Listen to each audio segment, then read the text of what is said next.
Welcome to my channel. Ever wonder why you feel wired and exhausted at the same time? Why your heart races over nothing? Why you can't fall asleep even though your body is begging for rest? It might not be stress itself. It might be your vagus nerve. And a weak vagus nerve is far more common than most people realize. Your vagus nerve is the longest nerve in your body, running from your brainstem all the way down through your neck, your chest, and into your gut. It's the main highway of your parasympathetic nervous system, the part of you responsible for calm, digestion, and recovery. When it's working properly, it pulls you out of fight or flight and back into rest and repair. But when it's weak or underactive, your body gets stuck in high alert, even when nothing dangerous is happening. Think of it like a brake pedal that's lost its grip. You can press down all you want, but your body just keeps accelerating. This is why you might feel your heart pounding during a normal conversation, why your stomach knots up before anything stressful even happens, why you snap at people you love over nothing. Recent research on heart rate variability, one of the clearest windows we have into vagus nerve function, shows that people with weaker vagal tone tend to carry chronically elevated stress responses, poorer digestion, and disrupted sleep, which is why in this video, I'm going to show you 5 daily habits that are quietly damaging your vagus nerve without you realizing it, and then 5 things you can start doing today to reset it and bring your nervous system back into balance. The 5th reset technique is one that practitioners of traditional breathing therapies have used for centuries, and it's shockingly simple. And I promise that by the end of this video, you will understand exactly why you've been feeling this way and exactly what to do about it. I'm making you this promise because as a doctor who has spent years working with patients dealing with chronic stress, anxiety, and nervous system dysregulation, I have watched the same pattern play out again and again. Once people understand their vagus nerve and start actively supporting it, the shift in how they feel is often dramatic. Before we begin, tell me where you're watching from and how would you describe your stress right now? On edge, exhausted, or somewhere in between? Let me know in the comments. I read every single one. Let's begin. Ever wonder what's actually happening in your body when you feel calm versus when you feel anxious?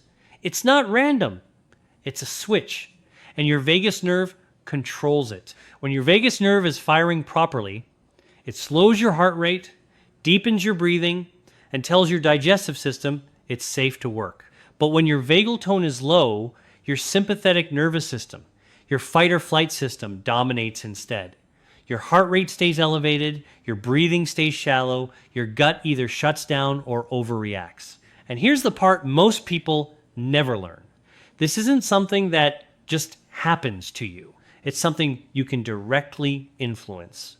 Because unlike most of your nervous system, the vagus nerve responds to voluntary actions, specific breathing patterns, specific sounds, specific types of movement. But most people are unknowingly doing the exact opposite of what their vagus nerve needs every single day.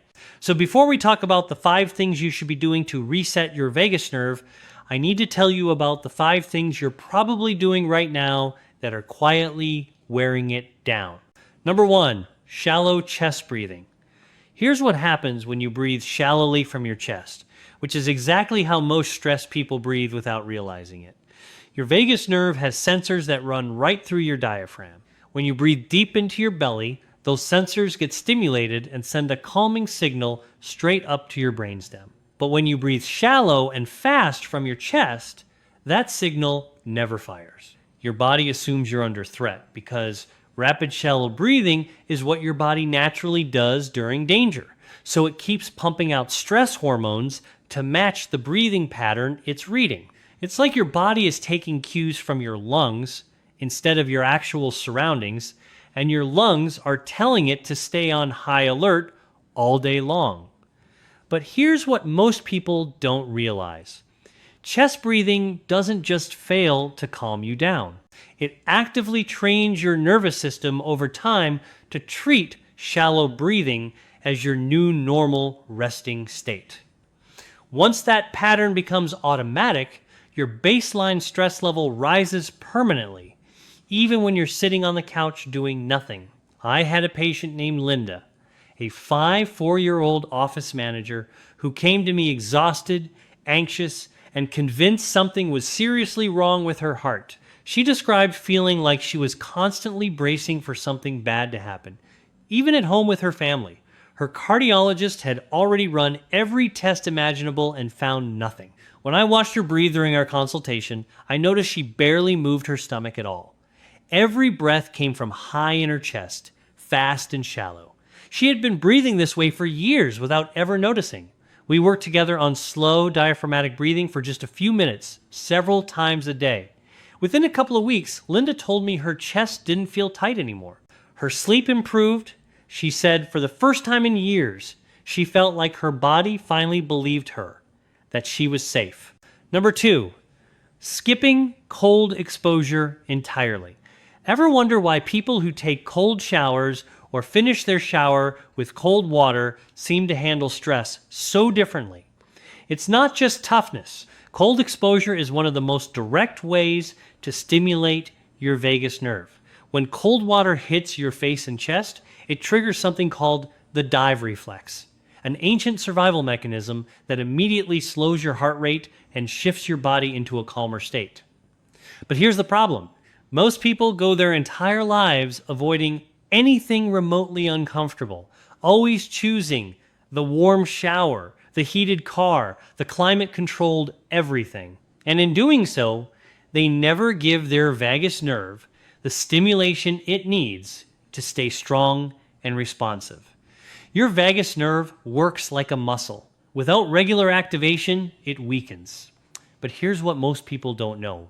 A weak vagus nerve doesn't just leave you more reactive to stress. It actually slows down how quickly your body can return to baseline after something upsetting happens. So a small annoyance that should fade in minutes can leave you feeling agitated for hours. I remember Robert, a 1-year-old retired firefighter, who came to me describing something that confused him deeply. He said even minor frustrations, a slow driver, a spilled coffee, would leave him irritated for the rest of the day. This was a man who had run into burning buildings for a living, and yet he couldn't shake off small daily annoyances anymore. We introduced short bursts of cold water at the end of his showers, just 30 seconds to start. He was skeptical at first, but within a month, Robert told me he noticed something strange. Things that used to ruin his whole afternoon barely registered anymore. He said his temper finally felt like it belonged to him again instead of controlling him. Number 3, constant background noise and notifications. What they don't tell you is that the world most of us live in now is almost perfectly designed to keep your vagus nerve suppressed. I'm talking about the phone buzzing on the table, the television playing in the background, the constant low hum of notifications, alerts, and unread messages. Here's what's actually happening when your phone buzzes even once during a quiet moment. Your nervous system doesn't know the difference between a text message and a genuine alert to danger. Each buzz, each ping, each sudden noise triggers a tiny burst of vigilance, a micro spike in your stress response. Individually, they seem harmless, but strung together across an entire day, dozens or even hundreds of these tiny alerts keep your sympathetic nervous system engaged almost continuously, never allowing your vagus nerve the quiet window it needs to activate and bring you back down. It's like trying to fall into a deep, restful sleep while someone keeps tapping you on the shoulder every few minutes. You never actually get to rest, even though you never fully wake up either. But here's what most people don't realize. This constant low-grade vigilance doesn't just feel exhausting in the moment. Over time, it teaches your nervous system that stillness itself is unsafe. So even when you finally do sit down to relax, your body struggles to settle. I worked with a woman named Denise, a 8-year-old accountant, who told me she hadn't felt truly relaxed in years, even on vacation.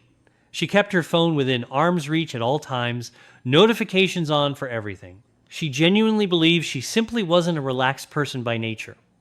We started with something small, phone in another room during meals. Notifications limited to calls only for a few hours each evening.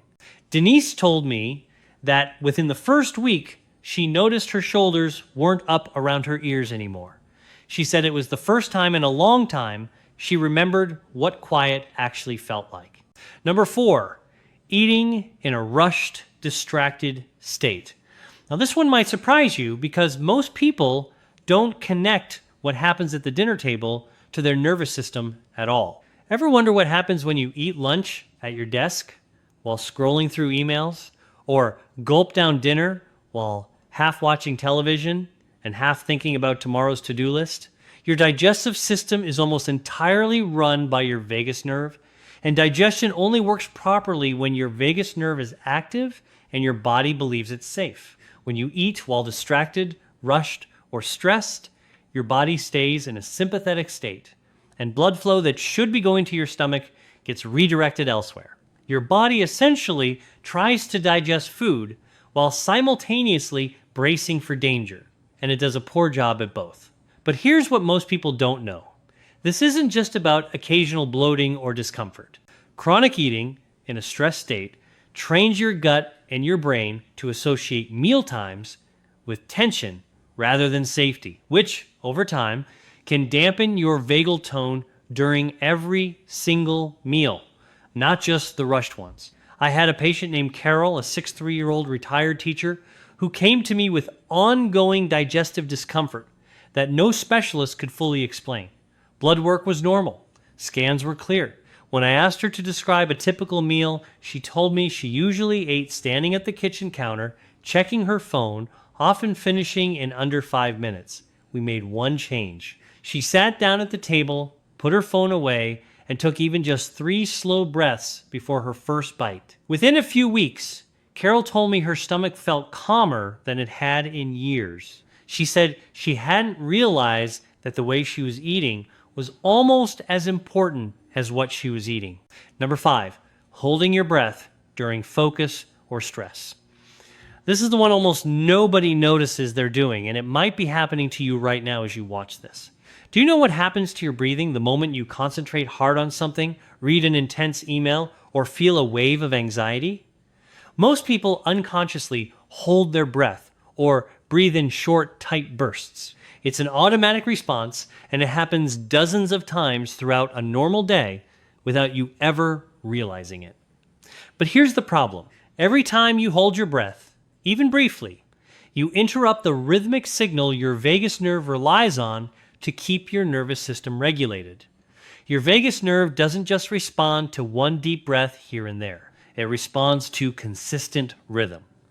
And breath holding, especially dozens of times a day, creates a jagged, unpredictable pattern that keeps your nervous system slightly on edge almost constantly, even when you have no idea it's happening.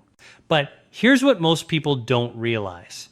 Over months and years, this unconscious breath holding can become so habitual that people forget what natural, rhythmic breathing even feels like. Their resting state quietly shifts from calm to a low hum of tension that feels completely normal to them, simply because they've never known anything else. I think of a patient named Frank, a 66-year-old retired engineer, who described feeling tense almost all the time, despite having, in his words, nothing to actually be stressed about. When I had him simply pay attention to his breathing during a quiet task, he was shocked to discover he was barely breathing at all, holding it in short, tight bursts every few seconds. He hadn't noticed this pattern in himself for decades. Once we brought his attention back to it, along with simple rhythmic breathing exercises, Frank told me something shifted that he couldn't fully put into words. He said he felt, for the first time in years, like his body had permission to exhale. Now that you know the 5 habits quietly working against your vagus nerve, it's time for the good news. What I'm about to share with you are 5 simple, well-established practices that can begin resetting your vagus nerve and calming your nervous system, often faster than people expect. Remember Linda, who couldn't take a deep breath without her chest tightening. Robert, who couldn't shake off small frustrations. Denise, who hadn't felt relaxed in years. Carol, whose stomach finally settled, and Frank, who finally learned to exhale. Every one of them started exactly where you might be starting today. So grab a pen and paper because you're going to want to remember these. Before I share them, I want to know, out of the 5 habits I just described, which one hit closest to home for you? Comment below and let me know. I'm genuinely curious how many of you recognized yourselves in these. And if this is helping you understand what's actually been happening in your body, hit that subscribe button. I put real time into researching and building these videos so they're actually useful, not just reassuring, and your subscription tells me it's worth continuing. It takes 1 second, but it means a great deal to me. Let's continue. Here are the 5 practices that can help reset your vagus nerve starting today. Number 1, slow diaphragmatic breathing. Do you know what happens the moment you take a slow, deep breath into your belly instead of your chest? Within seconds, the stretch receptors along your diaphragm activate your vagus nerve directly, sending an immediate signal to your brainstem that you are safe. Your heart rate begins to slow almost instantly, and your body shifts out of fight or flight. The technique that tends to work best is extending your exhale longer than your inhale, breathing in for around 4 counts and out for 6 to 8, because a longer exhale specifically strengthens the calming signal your vagus nerve sends. Even just 2 or 3 minutes of this, especially first thing in the morning or before a stressful moment, can measurably shift how your body responds to the rest of the day.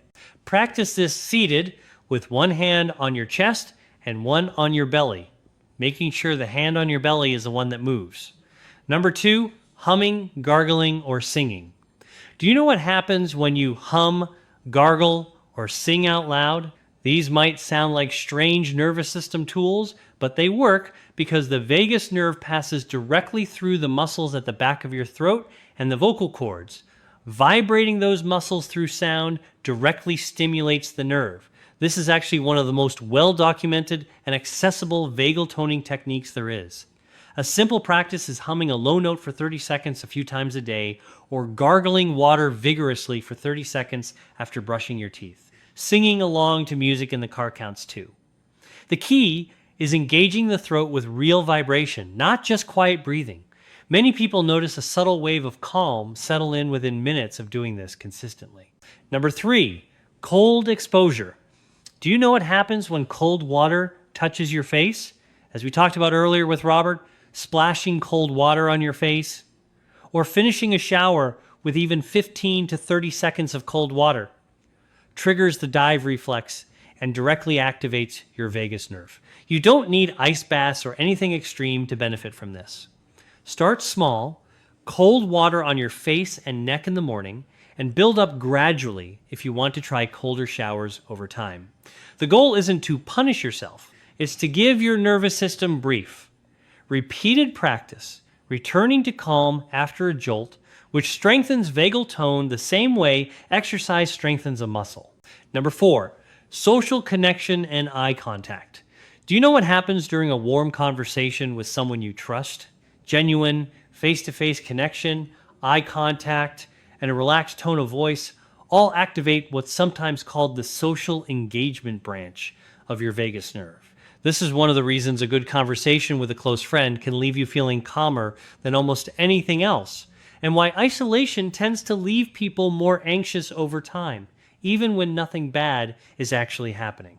Prioritizing real, unhurried conversations, even briefly each day, without a phone in hand, gives your vagus nerve regular practice at this specific kind of regulation that almost nothing else replicates. Number 5, rhythmic movement and gentle stretching, particularly of the neck and shoulders. Do you know what happens when you gently stretch and rotate your neck? Traditional breathing and movement practices have used slow neck and shoulder movements for centuries, long before anyone understood the underlying nerve anatomy. The vagus nerve runs along both sides of your neck, and gentle rotation, along with rhythmic movement like walking, swaying, or slow stretching, helps release physical tension that tends to accumulate around it. A simple daily practice is slowly turning your head side to side, tilting it gently toward each shoulder, and pairing this with slow breathing for just a few minutes. It sounds almost too simple to matter, but this kind of consistent, gentle movement is one of the oldest and most reliable tools for nervous system regulation that we have. Now, before we wrap up, I want to know which of these 5 resets you're most excited to try first. Comment below and let me know.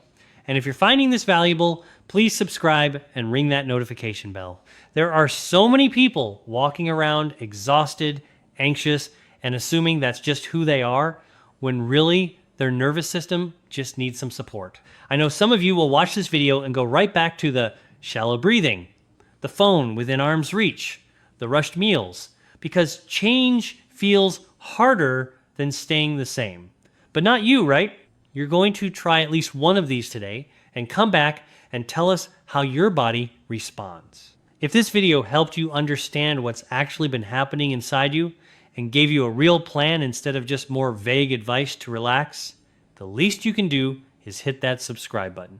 It's free, it takes 1 second, and it genuinely helps me keep making videos like this. So please subscribe now, and I will see you in the next one.